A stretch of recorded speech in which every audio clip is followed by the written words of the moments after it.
Nash jerked his chin up at the bartender, who was finishing up serving a patron down at the other end of the noisy and crowded bar. He pointed to his empty whiskey glass, and the bartender, who was wearing nothing but a black leather jockstrap with matching leather wrist cuffs and collar, nodded back in acknowledgement. The long bar wasn't the only area noisy. The whole place was. That was because a band was rocking out on stage, and while half of the patrons at the cockpit were paying attention, half were not. Fuck no. Half were there for the entertainment, the other half for their entertainment. The cockpit was a known pickup joint, but that's not why Nash was there tonight. That wasn't saying he'd say no if the right person came along, especially since he hadn't hooked up with anyone in a while. His main reason for being at this well-known meat locker on the outskirts of Pittsburgh was strictly for business. His band, Dirty Deeds, needed a new guitarist and singer. Normally, Nash was the front man, singing and playing guitar for the AC/DC cover band he'd started almost 15 years ago. He could also play the drums and bass himself, but he couldn't do it all. And it was nice to have someone else in the band who could be the lead singer when Nash's voice was in the shitter.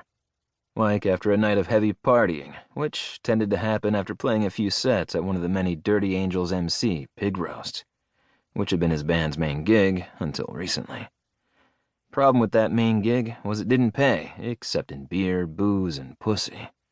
While Nash would partake in the first two, along with whatever fat joint was being passed around the bonfire, he rarely took part in the third.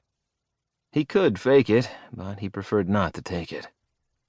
And while occasionally he was drunk enough to fall face first into pussy, it wasn't his preferred meal. No, he preferred to sink his teeth into something a little different, like the guy sitting 3 stools down to his left.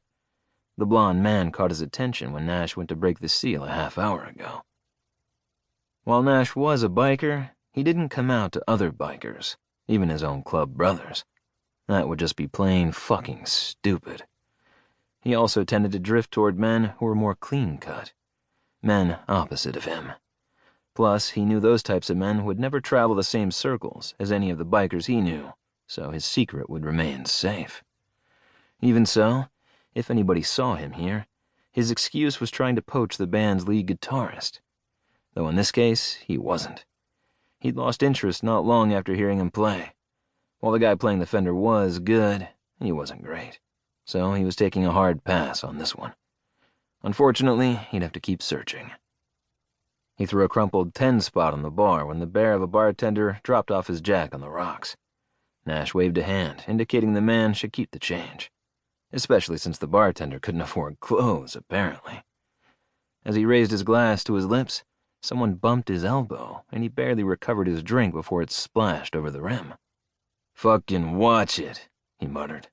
His life revolved around loud music and crowds, but only when he was on stage. He didn't enjoy being bumped into, stepped on, and talked over any other time. "Problem?" Nash set his glass down slowly on the bar and eyed the man who now perched on the stool next to him, his knee pressing into Nash's thigh. "Yeah," Nash mumbled just loud enough to be heard over the music. The guy leaned in to ask, "What?" Nash gave him the side-eye. "You." "Didn't mean to bump into you, man. Got shoved from behind." "Whatever," he grumbled. "Is broody asshole still a thing?" Was the guy trying to be funny? Nash ignored him and knocked back half of his whiskey before slamming the glass back on the bar. "Don't know. Is it?" "Haven't been out looking, so I'm not sure what's hot right now." "Wouldn't know either."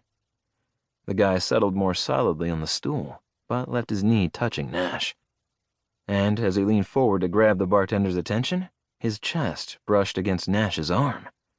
Once he placed his order of a draft beer, he turned enough where his knee slid along Nash's thigh. Wasn't being too fucking obvious. Problem was, Nash was trying to ignore him, but was having a hard time doing so. The guy leaned closer to Nash again to make sure he was heard over the din of the bar. "Name's Cross." Cross? How fucking gay was that? "Yours?" The question was yelled in his ear. Nash dropped his chin and eyed the fingers this cross wrapped around his bicep. The grip was firm, his fingers long, and, for a split moment, Nash wondered how they'd feel wrapped around his dick. Again, he reminded himself that wasn't what he was here for, and in truth,